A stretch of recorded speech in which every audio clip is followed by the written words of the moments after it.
Hey guys, it's MJ, the student actuary, and we're going to go through all the actuarial formulas that you're ever going to come across in this profession. And they can all be found in this orange book, which you can take into the exam. So you don't have to learn any of these formulas off by heart, but you're going to be using them so much that you will know them off by heart. So without further ado, let's look at the formulas. And as you can see, we start off with mathematics. You need to know exponential functions, natural log functions, binomial expansion, Taylor series, integration by parts, double integrals, differentiating an integral. Then there's Newton's-Raphson's method, integrating functions, second order differential equations, gamma functions, Bayes' formula. Then we go into statistical distributions like the binomial, the Bernoulli, the Poisson, negative binomial, and the geometric, and the uniform, and then we go into all the continuous ones, and which we have the Gaussian, the exponential. And for all of these, you need to know the moment generating function, the probability distribution function, all of those types of things.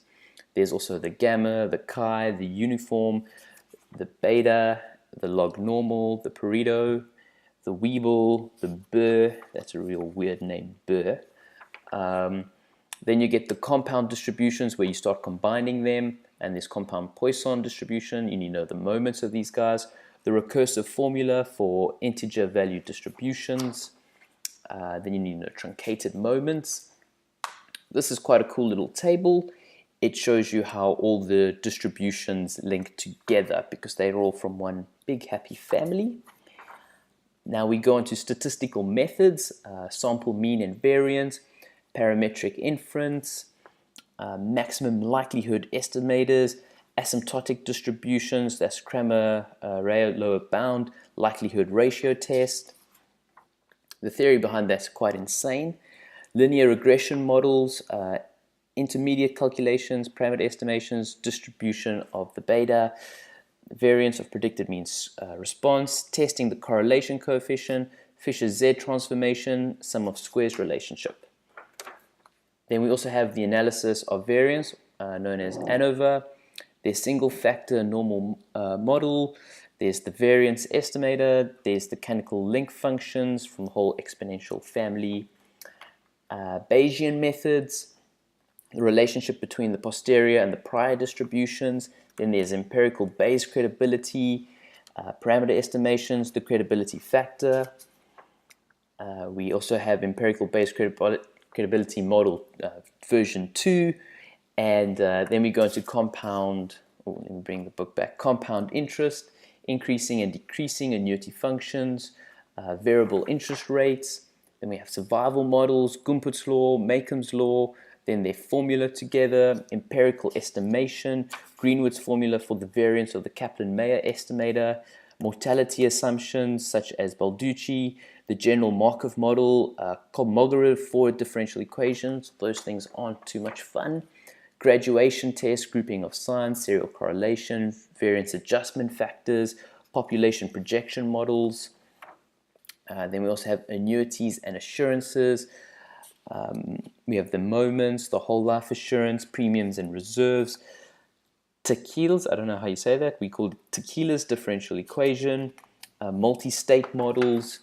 There's lots of models. Markov jump processes, Kolmogorov comes up again, forward and backwards equations, Brownian motion and related processes, martingales for standard Brownian motion, distribution of maximum value, hitting times.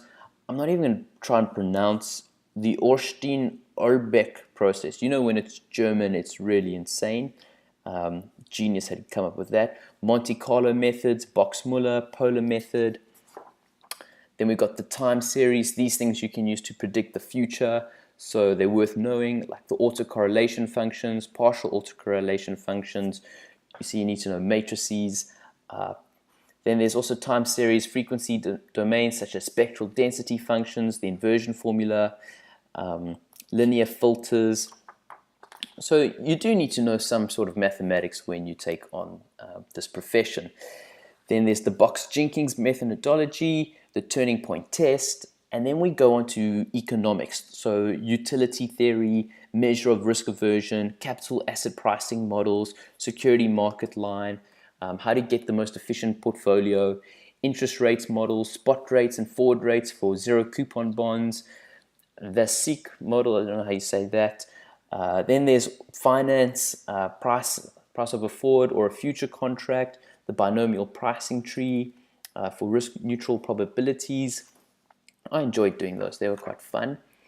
Stochastic differential equation, probably the hardest thing I've ever done in my life. The generalized Wiener process, but this Ito's lemma, wow, that was quite tricky.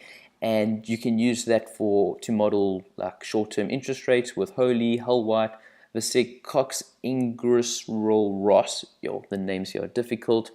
And then a famous formula, which other professions also familiar with, is the Black-Scholes formula for European options. And remember, you can actually go quite far in depth with this. And then finally, put-call parity relationships. And yeah, that is the formulas in this book. Then it also comes up with all the tables that you also need to learn off by heart. No, I'm joking. They are all in this book, which you can take into the exam. So you don't have to learn a lot. You just have to know how to use these things. But yeah, that's the video. Please give it a little like and a share, and subscribe to see some more videos by me. Cheers, guys.